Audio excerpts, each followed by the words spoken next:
Culture Geek on.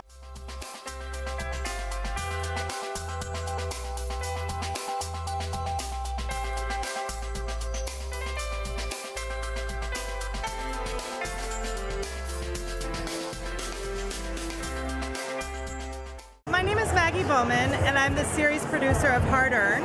Hard Earned is a 6-hour series that we produce for Al Jazeera America. And we followed 5 families around the U.S. for a year who are working low-wage jobs. So it's really a story of what it takes to get by in America. The people that we followed range from a young couple in Chicago working jobs at Walgreens to an older couple in Milwaukee who are on the edge of retirement, hoping to retire and finding that prospect was quite difficult for them.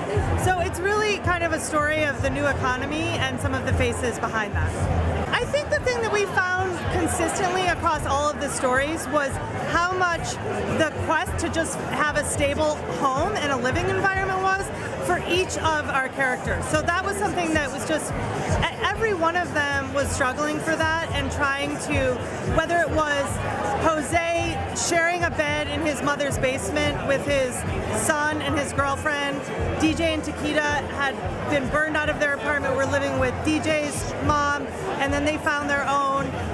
Percy and Bev trying to hold on to their house and not let it go into foreclosure. So this question of home and how much that underlies everyone's sense of security and stability, and how it becomes really one of the most difficult things for people working a low-wage job to maintain. It was 6 one-hour episodes, and the 5 families, their stories were intercut over the course of the 6 hours. So it played kind of, episodically, and if you watched episode 1, then people would tell me, oh, I can't wait to watch episode 2, that kind of thing. So it played over the course of 6 weeks on Al Jazeera America at a couple of different points. Al Jazeera America has closed now as a network, so they are working on selling it to another broadcaster so that we can, hopefully people will be able to watch it in some streaming format sometime soon. I've been a filmmaker for about 15 years, but I moved back to Chicago from New York and immediately knew that Kartemkin was a group that I wanted to get involved with. And I just started hanging around a lot at a lot of events and getting to know Gordon and Joanna Rudnick and other filmmakers, and just kind of wanted to stay as close as possible. This was the first project that I worked on officially at Kartemkin. Other little projects had started to bubble up at points, but it was really kind of just a dream for me to come and work on a project with Gordon and Justine and Steve James and we had an amazing team of 5 story directors, Katie Chevigny, Ruth Lightman, Joanna Rudnick, Brad Lichtenstein, and Maria Finizzo were all of the directors of each of the stories of the individual families. And then Liz Carr and David Simpson were the editors and co-directors. And Liz and David and I just spent hundreds of hours in the edit room together crafting this story. For us, it was a very short amount of time to make a series this long. It took us about 16 months. For Al Jazeera, that was a long time for them because they're a cable news network. So, but they were, I can't say enough about how much freedom they gave us to tell this story in the way we wanted to tell it. They owned it, they commissioned it, but they really gave us essentially complete creative freedom on it. So Justine Nagan was one of the executive producers on the series, and Justine actually was the one who had the initial conversations with Al Jazeera. Al Jazeera America was starting as a new network in August of 2013, and they approached Kartemkin about doing a series, and Justine really put together this amazing team, and together with Gordon wrote a proposal about how we could address this topic about low-wage work. And so Justine really brought this amazing team together, brought me on the project, and was one of our executive producers throughout. There's a book that I consider to be a documentary book, and it's by Alex Kotlowitz, who made The Interrupters with Steve James, and he wrote a book called There Are No Children Here. And it has a lot of things in common with Hoop Dreams in that it's following a couple of boys on the West Side over a period of years. But for me, I read it as a junior in high school, and it had a huge impact on me about how you could use human stories to learn about greater socioeconomic trends. So for me, it wasn't film first. I didn't know right away that film was the medium that I would work in, but I knew that I wanted to be involved in storytelling to help bring social issues to light. I think every project I've worked on is just very humbling, and it teaches you humility.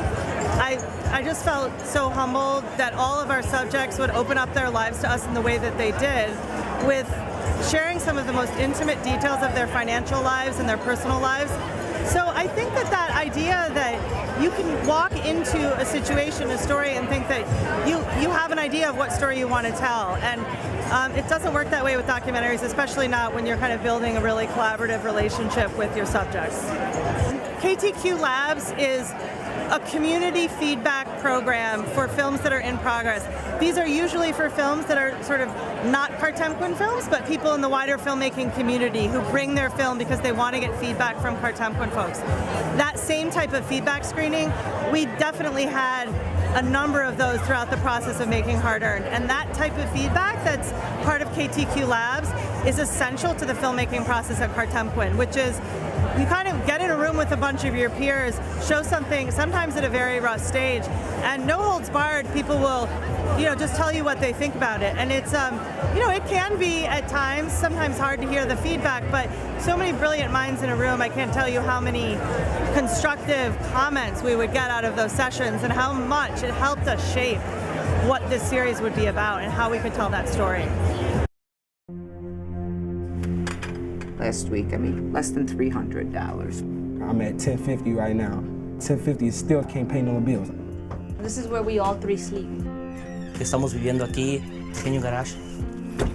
There's two classes of people now, the haves and the have-nots.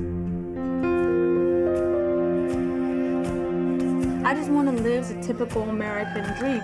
There's no way in hell that I will not be in my kid's life. I said to my father, I said, I want to be like you. He said, I want you to be better than me.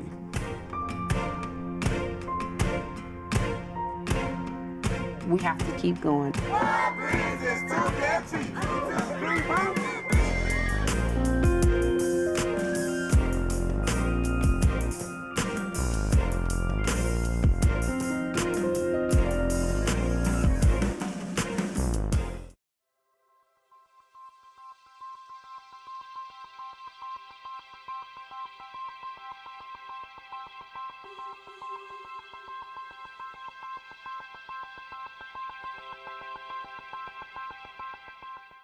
Democracy through documentary.